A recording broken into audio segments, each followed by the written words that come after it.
Hi everyone, so welcome to another travel video. If you do like these videos, please do subscribe. It really helps me out. If you're thinking of traveling anywhere soon, maybe trying to escape somewhere for the winter, I know here in England we have had a sudden drop in temperature and it hasn't been fun for lots of us. So if you are thinking of doing that, then please do subscribe to me. I am also on Facebook at Travel with Howard. So I've got loads of tips on where to go, how to save money, how to get the best seat on your flight, how to avoid extra charges, all sorts of things. So it's all in my channel. I do have a travel playlist as well. But today I'm going to be talking about the sorts of people that you meet when you're traveling. So I've been traveling for a long time, and if you're maybe new to traveling around Europe or you haven't really left your home country that much before, then I think you're going to find this video really useful.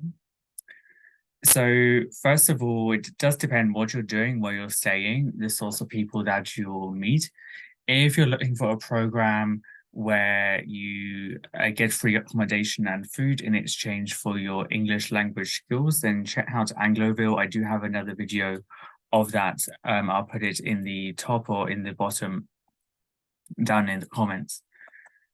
So the first sort of people is maybe the older person, like a retired person who has more time and the money available to travel. So you maybe would be more likely to meet them on a program such as Angloville, but sometimes older people do also stay in shared accommodation, hostels, just as a way of meeting people as well.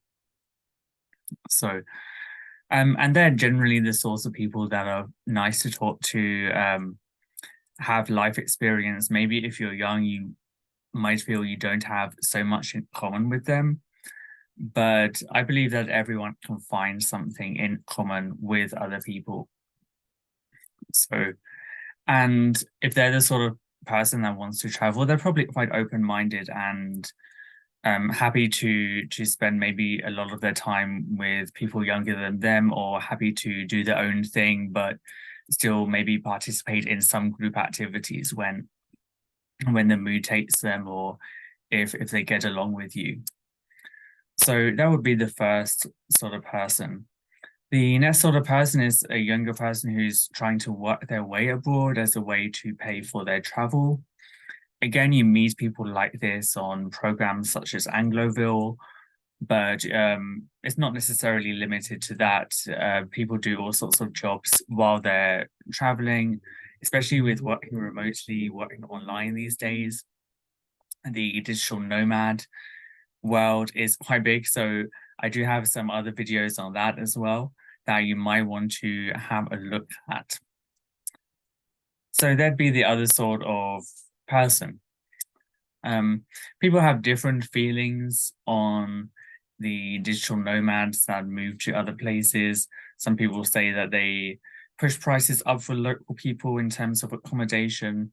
Some people say that they're needed because they bring tourism, they buy things when they're traveling from local people and help support businesses. So it's a mixed bag of what you'll get. I'm sure if you're a digital nomad yourself, then you will know what the deal is there.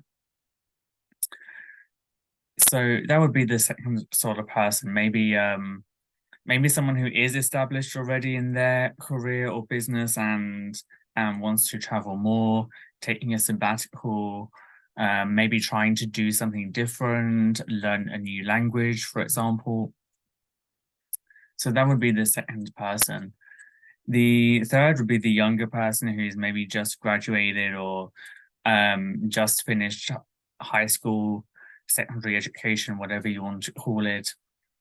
And they would be the people that are just wanting to travel to do something different before they start a full-time job or before they go off to university.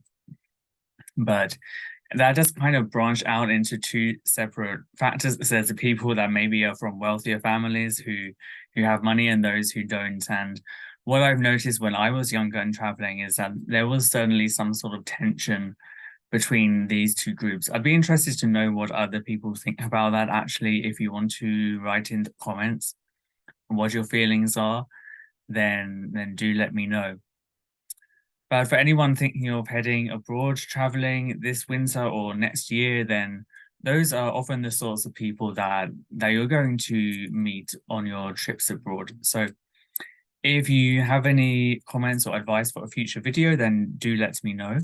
Otherwise, I do have some great offers across the world of flights, hotels, so do check out my Facebook page for that as well.